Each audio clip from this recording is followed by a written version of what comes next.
Selamat datang di Reset Pasar Mingguan dari Fullerton Markets. Mari kita selami tren dan wawasan pasar terbaru. Dow Jones, Wall Street menghadapi minggu penting yang bisa menentukan jalannya hingga tahun 2026. Dengan laporan pendapatan perusahaan teknologi besar, pertemuan penting The Fed, dan KTT Trump semuanya akan segera tiba. Dow melampaui 47.000 dan S&P 500 mencapai 6.400, mengakhiri bulan Oktober yang kuat meskipun ada ketidakpastian ekonomi. Investor memperkirakan The Fed akan memangkas suku bunga minggu depan, tetapi pernyataan Ketua Jerome Powell dapat mendorong sentimen di tengah data yang terbatas. Pasar juga mengamati pertemuan Trump untuk mencari tanda-tanda meredanya ketegangan perdagangan. Hasil teknologi yang kuat dan sinyal dovish dapat mendorong S&P 500 menuju 7.000, sementara kekecewaan apapun berisiko menyebabkan volatilitas jangka pendek. U30 pada grafik Hotspot, level up to 7.000, yang menandai titik tertinggi sepanjang masa di awal Oktober, telah menjadi resistensi sebelum akhirnya menembus.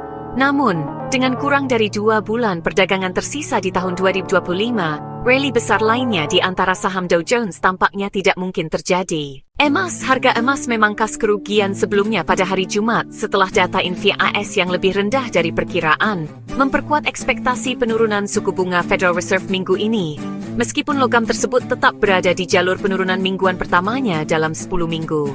Emas tergelincir 0,55% menjadi 45,11 per ounce. Turun lebih dari 3% untuk minggu ini, setelah mencapai rekor tertinggi 43,81 pada hari Senin. Analis mengatakan penurunan ini mencerminkan pengambilan untung dan berkurangnya permintaan safe haven di tengah tanda-tanda meredanya ketegangan AS Tiongkok. Departemen Tenaga Kerja melaporkan bahwa inflasi tahunan naik 3% pada bulan September, sedikit di bawah perkiraan, memicu spekulasi tentang pemotongan suku bunga berturut-turut dalam beberapa bulan mendatang. Suku bunga yang lebih rendah cenderung mendukung aset non-penghasil seperti emas. Namun, para pedagang memperingatkan bahwa penurunan di bawah martingale dapat memicu koreksi yang lebih dalam menuju 3,890 XAU/USD pada grafik H1. Ini adalah minggu pertama setelah 9 minggu berturut-turut kenaikan emas, sama seperti pola historis.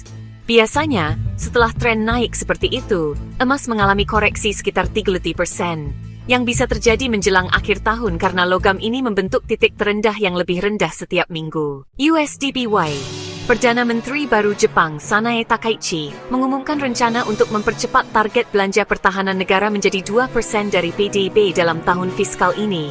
2 tahun lebih cepat dari jadwal, menandakan sikap yang lebih tegas terhadap keamanan nasional di tengah meningkatnya ketegangan regional.